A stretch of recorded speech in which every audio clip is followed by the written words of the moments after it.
Group formerly incarcerated leaders. Abigail is Director of Community Action at Madison Park Development Corporation and is one of 50 leaders with conviction profiled in this report. His story has been adapted by Jalen Livingston, Ben Wexler, and myself into this arts piece. Tonight is the first time that he will hear this piece, and I'm extremely excited to bring him up to talk after this piece. But to portray Mr. Forrester, Delon Burnside will be helping us out. Delon?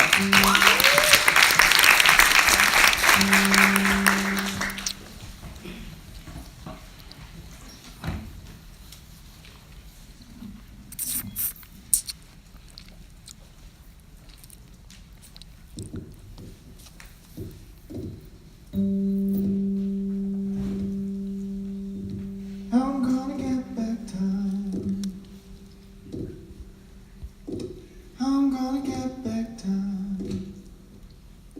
I'm rapping my fingers, I'm nervous, hands on the pencil, my shirt is pressed in so tight that I might just fool the whole class. See, the word is, in just 10 minutes I'm a student again. I always been book smart, but I was ruined at 10. Kicked out of 10th grade, threw me into the pen. Now I'm back, straight facts to where the story began. It was the first grade summer, 26 years younger, and I was a kid, innocent, hid behind my mother as she walked me into a new school, into some new rules, seas of white faces, traces of races who raised their kids on the basis that I was nothing more than a black fool. But I survived and thrived with straight A's in many ways. I turned around and made it past the 5th grade, but then it all changed. Middle school now, a school of brown faces got me feeling real proud, but there was less books, more fights, no studying on school nights. The Duke game was the name of fitting in through all the pain. 10th grade, who am I, a felon with no alibi? First offense for selling grass, 10 years, kid with 10 years. Time ain't always fair. You say you care, so give it back to that boy under attack who sits alone in his cell, counting for hours until he's done, and he's trying to stay ahead of time. I'm gonna get back time. I'm gonna get back time. What do you do with the time that you got? Sitting in a jail cell, hell, reading books non-stop. And how'd you get in this place where they spit in your face? And I'm talking about the guards in like every case. And I know that I was wrong for what I did, but is it still justice to put a man in a cell with a kid? But then there's year 1, year 2, year 3. Look at me, growing up and blowing up in private penitentiaries and centuries of black men never seeing sunrise. Get old and never even get to see their children's eyes. Year 4, year 5, year 6. Look at this, I'm reading stuff about the law I never even knew exist. Year 7, year 8, year 9, I'm doing fine. I remember the kid the system tried to leave behind. Year 10, 100 go in, a vicious cycle, a circle I break. I'll take my diploma and make a service that gives brothers chances to start again. Time ain't always fair.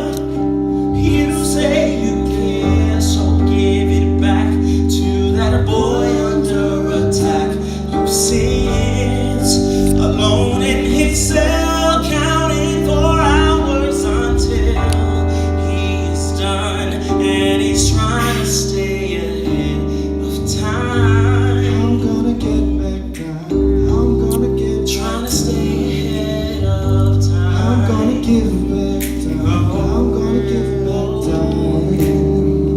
I'm rapping my fingers, I'm nervous, hands on the pencil, my shirt is pressed in so tight that I might just fool the whole class. See, the word is, in just 10 minutes I'm a student again. I always been book smart and I'ma do it again. Kicked out of 10th grade, threw me into the pen. Now I'm back, straight facts to write the story I'm in. I'm gonna give back I'm time. gonna give back time. I'm gonna give back time. I'm gonna give back time. Gonna get back time. I remain deeply involved in the lives of the people in my community, and recently went back to my first high school where I was kicked out in 1985 to share my story.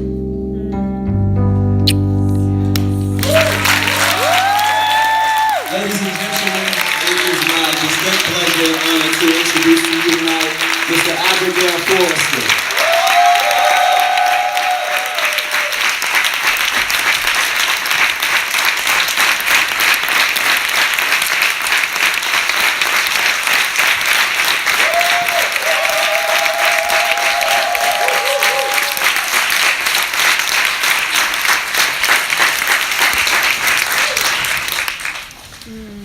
I don't even know where to start. You know, the one thing I can say, though, I want to thank Susan Sturm and Glenn Martin for reaching out to me at one point when this Just Leadership movement started. I have my whole family here, my wife, my children, and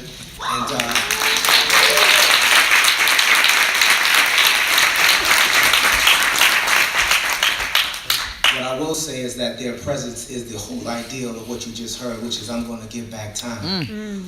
Because giving back time is really first starting with raising that boy inside of you that's been lost and left alone. And on my journey, one of the things I had to do, I never forget sitting in that jail cell at Walpole in Massachusetts, which is the highest security, and asking myself, how does that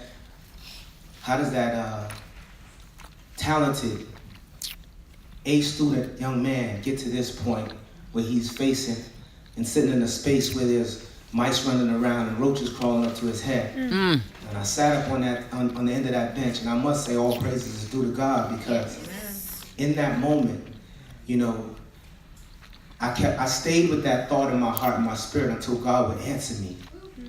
And what he said was, you need to heal. You gotta go back. You gotta revisit. You got to be that man that can raise that boy and hold him and hug him and give him a chance to cry, because he never cried after that gun was put to his head at 11 years old for a nameplate belt. He went home and said, that won't be me anymore. I will become the hurt person that hurt people. And I had to recover and heal from that.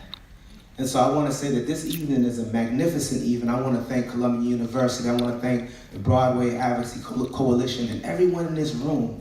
Because at the end of the day, this is about humanity. This is about understanding that we are, as Michelle Alexandra would say, in a caste system where we want people to be on Gilligan's Island and cast them away. But they come back. And the question we have to ask ourselves is, how do we want them to come back? Do we want them to come back as an asset to our community or another liability? There are too many of us hurting, and that trauma is serious.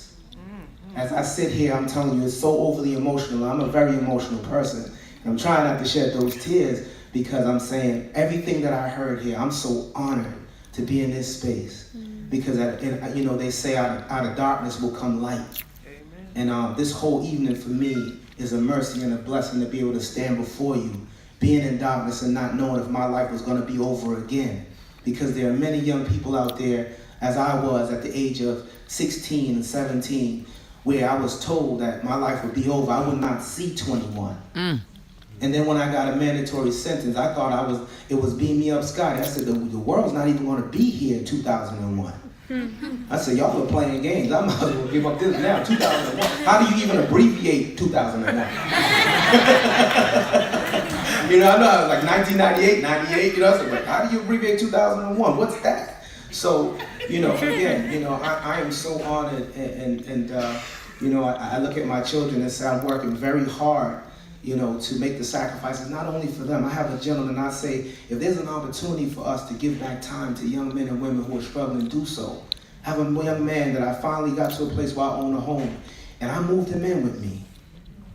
You know, he's from Chicago. He came to a job that I was working at on an internship, and he left Chicago. His mother was on drugs, and I brought him into, I said, you can't go back there.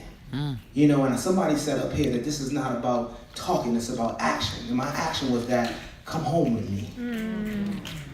Because if I'm gonna save you, I can't just talk to you. I gotta be with you. And I gotta meet you where you are. And if housing is where you are, how can I give you that?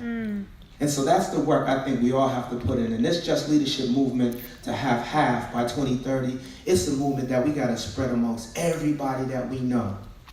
Because this incarceration piece is something to be reckoned with. But we all can make a difference one step at a time.